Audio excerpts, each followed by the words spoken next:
Taichung volunteer puts actions into environmental protection for the auspicious Lunar month. Our new series today looks into the issues of domestic abuse for children in Taiwan.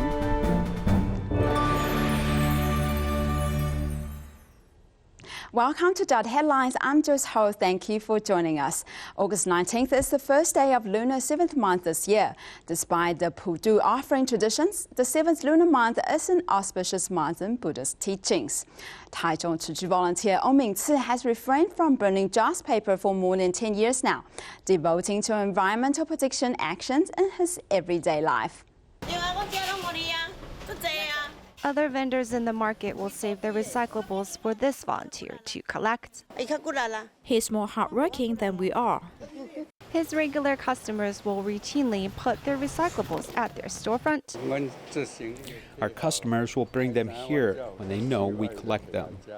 Weng Mingci was a fruit vendor for over 40 years, and although he has handed the baton over to his son, he continues to visit the storefront each day to collect recyclables.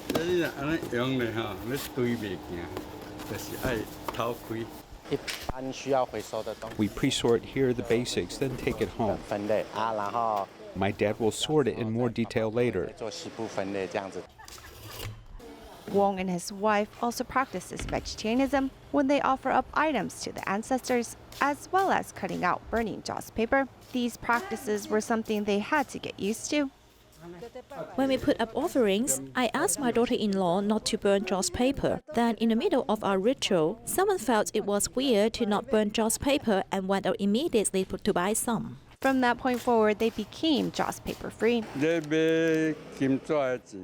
We now save the money we would have spent on the joss paper, and when there is a call to donate for a disaster or something, we'll add a bit more to the accumulated amount and donate it. They have set an example for their neighbors to follow by not burning joss paper, as during this time they continue to promote the right beliefs in this auspicious 7th lunar month.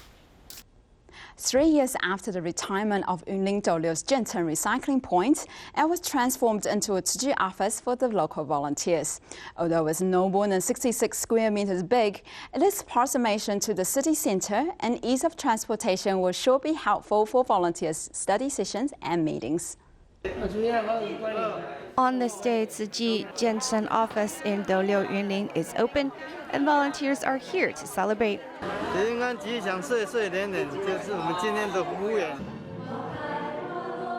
Whether it is the beginning or the end, we must treasure all the affinity. The sign language song performance of The Heart of Gratitude is a prime example of how everyone feels about the space. This was a former recycling point where each day 50 to 60 volunteers would come here to sort resources into different categories. Back then, volunteer Jen Yuwen was manager, but as she moved 3 years ago, the recycling point also shut down. This recycling point was abandoned for about 3 years, and 3 years later I'm back, so we're back in business. This place used to purify the environment, and now it is helping to purify our spirits.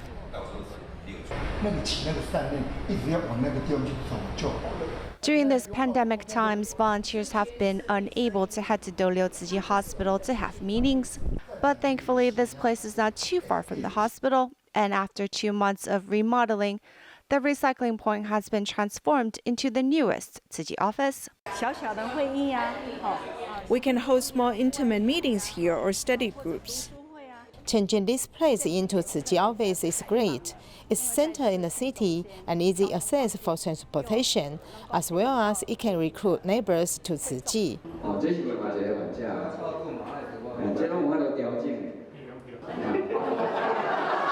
Superintendent from Douliu Tzu Chi Hospital, Jen Reiteng, is here to host a health seminar in this approximately 66 square meter space. Thanks to this transformation, volunteers in Yunlin can continue to gain enlightenment during this time. Due to the continuation of COVID-19 in the Philippines, the class suspension order has been further extended for another 6 weeks. The recent graduates are under the greatest impact as all academic and career planning are postponed. Let's see how these young people are adapting to the situation. Ang gusto ko pong sabihin sa mga kapwa ko mag-aaral, kahit kahit anong dumaang krisis sa ating bansa, unos na dumating sa ating buhay.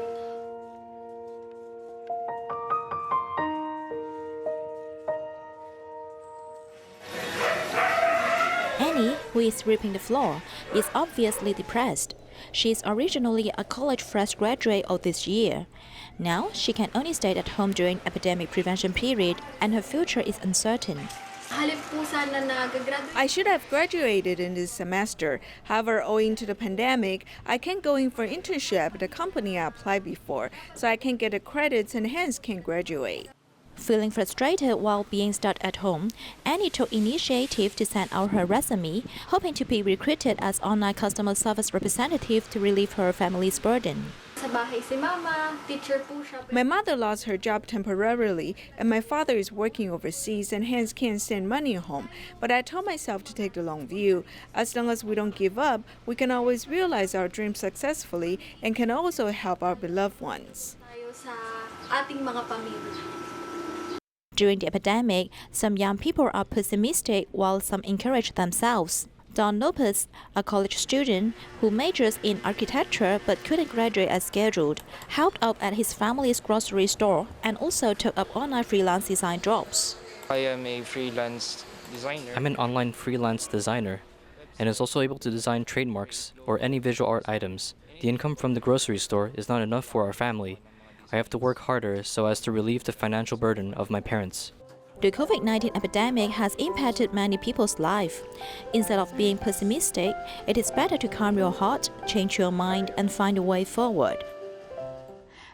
In preparation for winter distribution in November, Taichung Tzu Chi volunteers visited 4 villages in Liangshan E Autonomous Prefecture to understand the families' needs and plan ahead for the event. The level road along the hill is winding and the falling rocks block the way forward. Tzu Chi volunteers continue to go forward without giving up.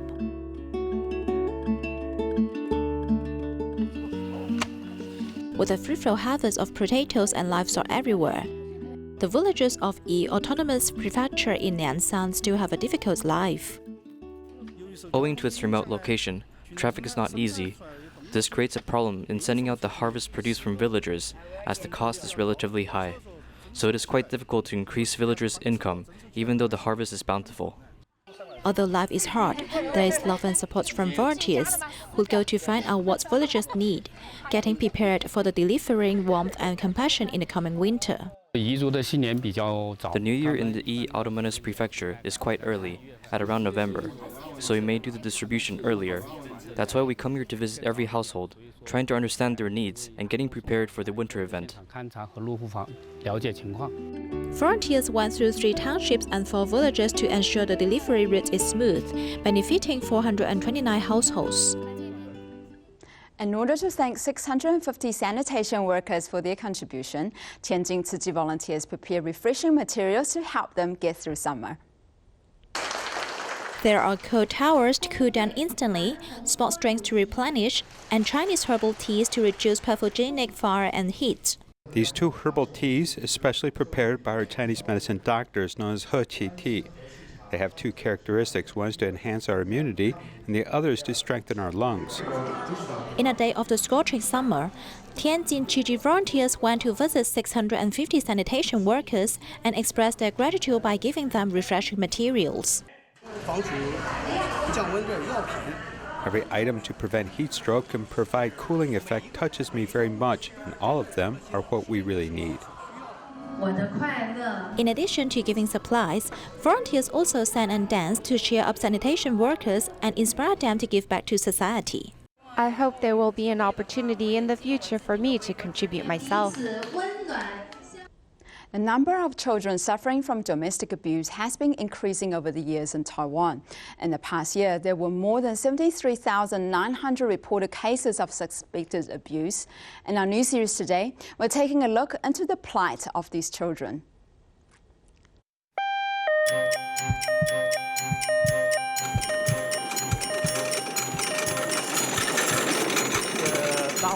接 EKG monitor， 一个帮我打 IV。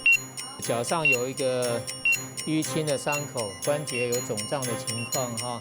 5-year-old Wei Wei has aches all over his body and a horrified look in his eyes. 你不要怕哈，现在在医院哈，不用怕哈。There are multiple bruises all over the body. The doctor suspected that Wei Wei might have a fracture as he quickly sent him to have an X-ray. In the past 2 decades, Dr. Wu Tangteng has been working in the pediatric emergency room saving lives. Reported cases of child abuse actually increase every year. The number of reported cases of suspected child abuse in Taiwan has risen from more than 20,000 in 2008 to nearly 74,000 children in 2019. According to the Chang'an Memorial Hospital alone, there is 1 case of child abuse a day. So this is about 300 or 400 children abuse cases per year. And about 1/10 will be admitted to the intensive care unit, or even 1/10 will die. On average, every 9 minutes across Taiwan, a child abuse case is reported, with 76% of the perpetrators coming from biological or adoptive parents. The parents can really cause serious harm to the child when his emotions are out of control. Some have serious damage, including his mental impairment or motor neurological impairment. The age group of domestic child abuse may occur at all stages, but infants and young children under 3 years old, as well as high school students over 12 years old, are high-risk groups of child abuse. Those over the age of 12 are at rebellious period and sometimes have verbal communication problems with their parents, which causes an increase in physical or mental abuse. Children in a youth rebellious period are beaten for confronting parents, but why are adorable infants under 3 years old abused? Children under the age of 3 are less able to resist injuries, which can be from head to toe. The 5-month-old baby's back was burned with cigarettes or a lighter. It was found that there was more than a dozen broken bones in his whole body, as this was an incident of abuse who passed away. Statistics show that the rate of child abuse in Taiwan is 43 children per 100,000 people who are living in a violent environment, while the rate of child abuse in the eastern region is the highest, which is more than 2.5 times that of northern, central, and southern regions. Indigenous child abuse is actually handled in different ways, so there are still some cultural differences between us that must be studied. Cultural barriers and financial difficulties have greatly increased the abuse rate of children in these families. High-risk families for child abuse probably include unemployed parents. Researchers have found that when unemployment rate increases by 1%, child abuse cases increase by 7%. As a result of the COVID-19 epidemic and economic depression, many children are facing more pain. There may have been a significant increase of about 10 to 20% in child abuse cases. Economic burdens will naturally cause me to be more depressed if I don't have money, so the child abuse case will inevitably increase. The types of child abuse are divided into 4 categories: physical injury, sexual assault, mental abuse, and neglect. Some child abuse cases are not physical injuries, but so-called mental abuse or emotional abuse. In fact, the impact on children can be the same as physical injuries. We have the wrong perception that children's sexual assaults mostly come from strangers who don't know them. In fact, we can see from the numbers that much of this assault comes from people who know them. Neglect is also a form of abuse, not letting them eat well, not dressing him, allowing them to get dirty, etc. In fact, this is also regarded as abuse. Widespread abuse is tantamount to endangering the health and rights of our children. There are some abused children who grow up hidden from society and they cry every day. You may not hear these voices, as we should try to see how are we going to find them and rescue them. If a child abuse incident occurs, we should call the police immediately, as all of these physically and mentally injured children rely upon us for their survival. The Transcultural Humanities Summer Camp, organized by Tzu Chi University of Science and Technology this year, has 77 participants from 24 universities. For their first day, the students visited a recycling station to learn more about environmental protection.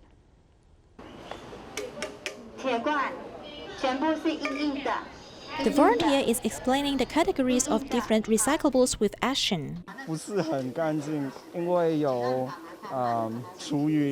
Having been in Taiwan for more than 2 years, Vietnamese student Hu Jinhai has not only come to study.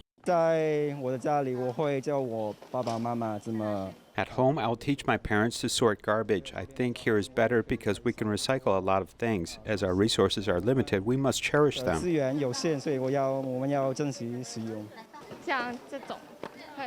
Like this, which can produce sound and is soft. Nearly 80 foreign students from 20 countries have been held up in Taiwan because of the epidemic and were unable to return home during summer vacation. They joined the Humanities Summer Camp of Chichi University of Science and Technology to learn environmental protection. For example, Vietnam is very strict and has closed its borders, so the students are forced to stay in Taiwan. Then we provided them with this free learning opportunity in summer vacation so that they can exchange and communicate with each other. Our school has taught us before, but in Indonesia, we seldom store recyclables at home. Usually we just throw everything away. The 5-day Humanities Summer Camp was fully packed. During the camp, the distance between different ethnicities is shortened, passing on love continuously. In Banqiao, New Taipei City, 250 Tzu Chi volunteers were mobilized to promote the use of eco-friendly shopping bags instead of disposable plastics. Many store owners were well aware of the environmental protection issues and responded enthusiastically.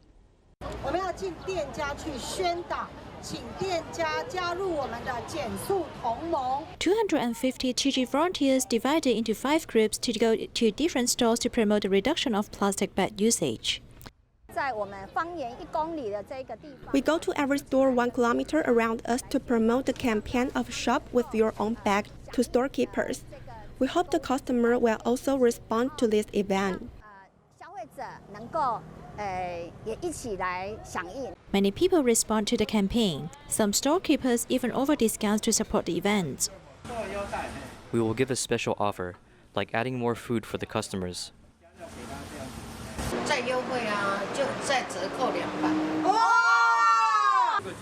This plastic reduction is good for everyone because this can help save the earth, and the earth belongs to all of us. As long as the earth is good, we are good, and our lives are good. The storekeepers fully support the event to reduce the use of plastic in daily life and personal consumption. It is also expected that people's shopping habits can be changed.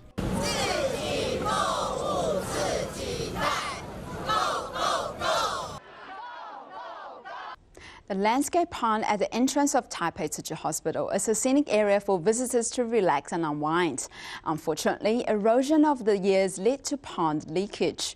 Community volunteers came to the rescue for pond repair and dredging, hoping to preserve its natural ecology. The mud here will get thicker and thicker, and there will be less mud over there. So we should make a dam to block the mud in the middle to keep our water flowing.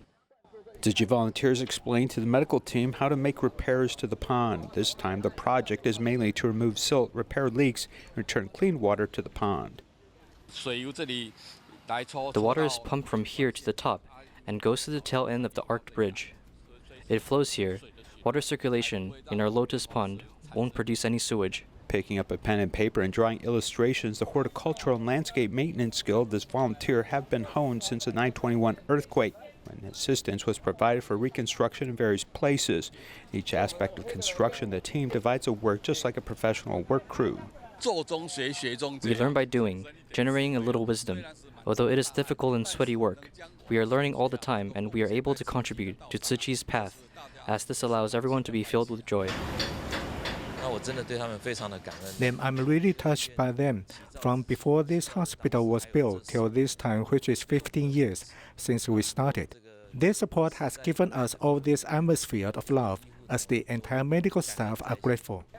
Renovation and construction while paying attention to ecological sustainability, the fertile soil of the pond can also be used as fertilizer to nourish the land. This not only saves the cost of processing silt and sand, but also achieves the goal of recycling and retaining the benefits of natural ecology. New Taipei City Council hosted the fourth session of disaster prevention volunteer training at Shuanghe Jingsi Hall, where community members came to learn CPR and how to use AED, raising disaster prevention awareness in the community.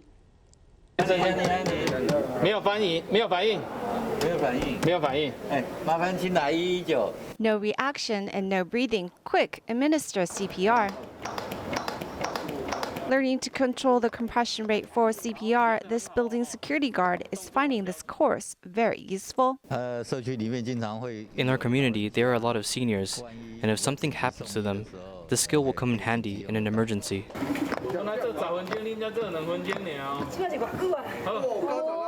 Her energy is spent after 2 minutes of applying CPR. This is one of those skills that puts women at a disadvantage. CPR is really difficult, and we needed to do it for 2 minutes straight. Actually, 1 minute into the pressing, I was already tired. The instructor did say those who are heavier will have more strength to push, and their posture will be more correct.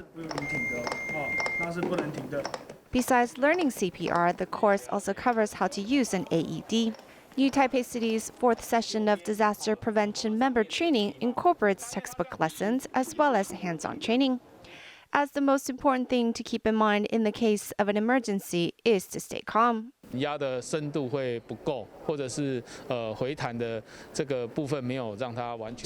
the compression is not deep enough, or the rate is not at the right speed. When people call for 119 for help, our call handler is suited to guide you correctly. Including the sessions held last year, New Taipei City is already at 1,100 members strong for disaster prevention, but it's still missing about half the people to achieve the goal of a disaster prevention community. We need 2 people in every borough, so that's over 2,000 disaster prevention members, and these are strictly those who live amongst us, not counting those who work in local government offices. So in the future, we need to train about 1,000 more people. It is estimated that there will be 3 more training sessions for this year to add 400 more people to the disaster prevention team. As the more people who know how to save lives, the better the chances are in the case of an emergency. Before a Chinese professional baseball league game at New Taipei, Tzu Chi volunteers ran a stem cell registry blood drive. Many young people came to register, providing hope to those needing a bone marrow match. A single action of blood giving may save a life. A military officer on duty, Wu Zhaoxiang, came over to the event before heading back to his post. I think this is because I wanted to help others. As a military officer, I think I have to set an example, and more people around me will follow. A baseball game was held at the New Taipei Xingzhuang Baseball Stadium. Tzu Chi volunteers hosted a stem cell registry blood drive outside the stadium. A couple showed up an hour and a half prior to the baseball game in order to register. I hope I can help others. Although pairing is quite difficult, but through this registration, there could be a chance of helping others. There might be a day when our family needs a suitable donor. The tents are set up outside of the baseball stadium, and the people that showed up to the tents are mostly young people. Their participation is vital. We actually have 40,000 registrants, but once the age limit is reached, some registrants will be disqualified. This is why we welcome young donors to participate. The more, the better. Through the slim chances of getting a successful pair, every single blood drive may give more possibility to a continuation of life. At Hsinchu County Cultural Affairs Plaza, a summer market event was held to promote environmental awareness and vegetarianism through games and installation art. Thank you for joining us and see you next time.